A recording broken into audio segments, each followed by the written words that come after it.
All right, so I want to talk about building resiliency in your kids and making them do hard things. But what I really mean is guiding them through doing hard things, things that they feel like they might fail at, that they have insecurities or fears about, that they're not sure that they're capable of.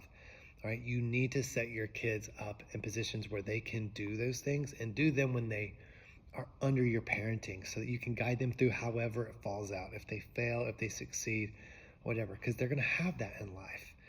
Okay, so my 12-year-old had a cross-country race. 5 minutes before the race, he came up to me and said, "Dad, I don't want to run this race today." Right? So what happened was a few minutes before in warm-up, he started feeling a cramp. But going back to the week before, his last cross-country race, he ran 30 seconds slower than his PR. He was so disappointed in himself. I mean, the kid wanted to cry. He wanted to quit. He felt really bad. The next day, he had his braces tightened and this thing called a Herbst put in his mouth, which basically brings your lower jaw forward, but it was rubbing his cheeks all week. He couldn't eat. The kid was pitiful. He was in an emotionally bad place because he was missing out on fun activities with his friends. He was a mess. I was worried about the fact that he wasn't eating enough food. All right, but he was feeling better on Sunday, so on Tuesday, he said he would go run his race. So now we're 5 minutes before it. He's feeling nervous. He's thinking about the week. He's already kind of upset. He's feeling a cramp.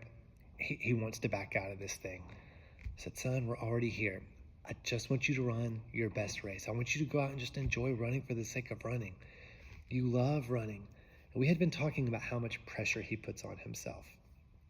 And like, are you getting that pressure from me? Do you feel like I'm going to be disappointed in you or your team? And we talked about all these things and really got back to, look, your teammates, your parents, we just love you running. Like, we love watching you do it. There's no pressure from us. He's a firstborn kid. He's still feeling that pressure of wanting to be the best and not wanting to let anyone down. He's the fastest one on his team. So he felt like running a slow race would be humiliating and he'd be disappointing people. So we talked about it. And I said, "Son, in life, you're going to have to do things that are hard even when you're not at your best.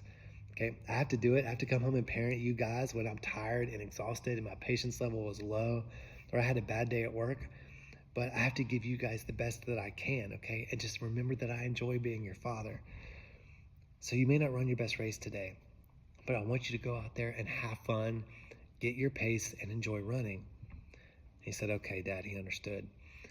He didn't want to, but he understood. So he ran his race. His best time was 13:38 before that. He ran the race in 13 minutes and 8 seconds. His best PR by half a minute. And of course, I didn't know that would happen. He could have ran it slow, slower than ever. He got done and I went up to him and I said, "Well, how'd you do?" He looked up at me with this kind of smirk and he was like, "Awesome." He told me his speed and I told him I loved him and I was proud of him. And he said, "Dad, thank you so much for not letting me quit." And I said, no problem, son." And I said, "What was the difference between this time and all the other times?" He said, "Well, I just ran because I loved running. Like, I just went out there and enjoyed myself. My first mile felt great. The second mile felt awesome. Like, the whole thing just felt good." So I talked about, see how awesome it is when you do what you love and you take all that pressure, the lies that you were believing that, we would be disappointed in you or you had to live up to some standard that wasn't true and you just did what you loved. Like, and I told him, I was like, "I wouldn't care if you had ran 16 minutes. I would have been so proud of it just because you got out here and ran today." And we just had this really good moment. But if I had said, "Okay, son, you don't have to run today. If you're having a hard time, I'm not going to force you to do anything you don't want to do," that could have seemed like good, solid parenting.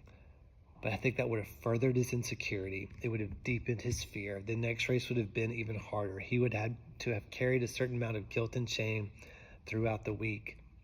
So no matter what happened in that race, if he had run it 2 minutes slower or even a minute faster, he was going to be able to come away with the pride of knowing I did the hard thing and my dad was proud and I was proud.